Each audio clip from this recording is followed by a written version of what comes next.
Joli brin de fille, n'est-ce pas? Sportive et intelligente avec ça. Poursuit des études dans une des meilleures universités européennes. Nage comme un dauphin, court comme une gazelle. Tout pour plaire. Elle vit dans une grande ville, entourée de ses amis. Cathy, Samia, Lee, George.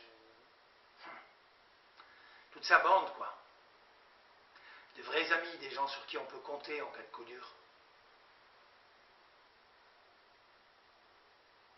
Un amoureux? Non, pas d'amoureux. Des amants de passage, oui. Pas mal d'amants, mais pas d'amoureux, non. Silly, elle s'appelle. Eux, c'est Émile et Jean. Deux frères, comme deux gouttes d'eau, comme on dit. Deux gouttes d'eau qui ne se ressembleraient pas du tout. Émile, c'est un jeune berger qui garde les moutons là-haut sur la montagne, à une époque où il devait bien rester quelques loups à rôder autour des troupeaux. Il emporterait bien des livres avec lui s'il savait lire, mais il ne sait pas. Alors, il sculpte des statuettes, toutes identiques à celle-là. Des milliers de statuettes comme des milliers de gouttes d'eau deux par deux tombées du ciel. Jean, lui, il sait lire. Il sait tellement lire que quand il apprend quelque chose de nouveau, on a l'impression qu'il sait déjà. Et il apprend beaucoup de choses, Jean, depuis qu'il est pensionnaire chez les jésuites. Du coup, il ne rentre chez lui qu'un week-end sur deux. Quand il rentre, il commence toujours par aller voir Émile là-haut sur la montagne pour lui montrer ses nouveaux livres. Toujours, il commence par aller voir Émile. Du moins, au début de l'histoire. Et puis, il y a Priscille. Une petite fillette de 8 ans qui sait lire et écrire et compter, mais elle ne parle pas. Ah non, non, pas muette. Non, elle ne parle pas. Aucune anomalie ne lui interdit l'usage de la parole. Là-dessus, les médecins sont formels. Un jour ou l'autre, à la suite d'un choc affectif ou d'un incident déclencheur, elle parlera. En attendant, elle vit avec ses parents, dans une jolie maison, pas très loin de l'entreprise de son père. Son père qui l'emmène parfois chez Milou, le vieux berger, quand il a des choses importantes à faire. Non, ça, c'est la poupée de Priscille. Ah non, pas une poupée qui parle, non, une poupée. Donc, Silly, Émile, Priscille, voilà pour les trois principaux personnages. Est-ce qu'il suffit de trois personnages pour faire une histoire? C'est ça que vous vous demandez, bien sûr.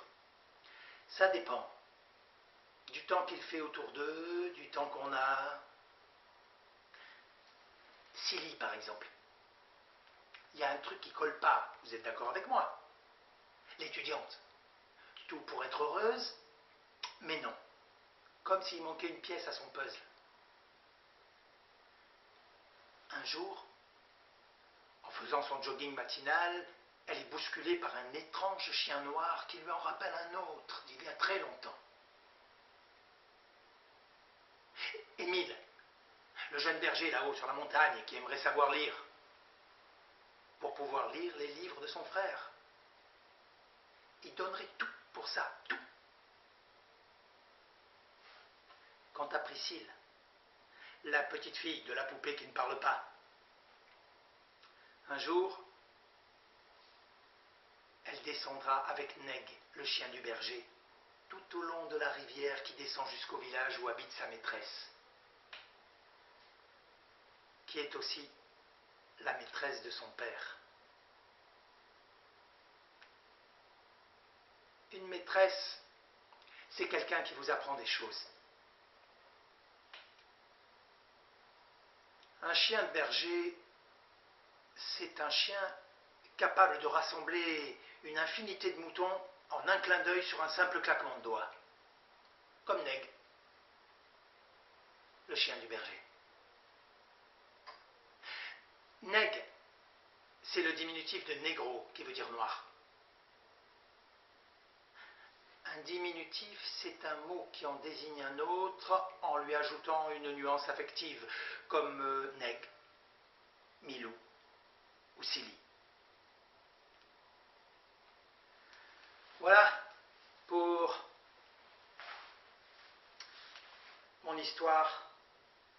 Voilà pour Forever and a Day aujourd'hui. 3 personnages, une histoire. Est-ce que ça suffit pour devenir un film? Peu probable. Sauf si Charlize Theron ou Vanessa Paradis acceptaient de venir tenir un petit rôle gracieusement, rassemblant tous les moutons en un clin d'œil autour du film. Ah, là, forcément, si et seulement si, si et solo si.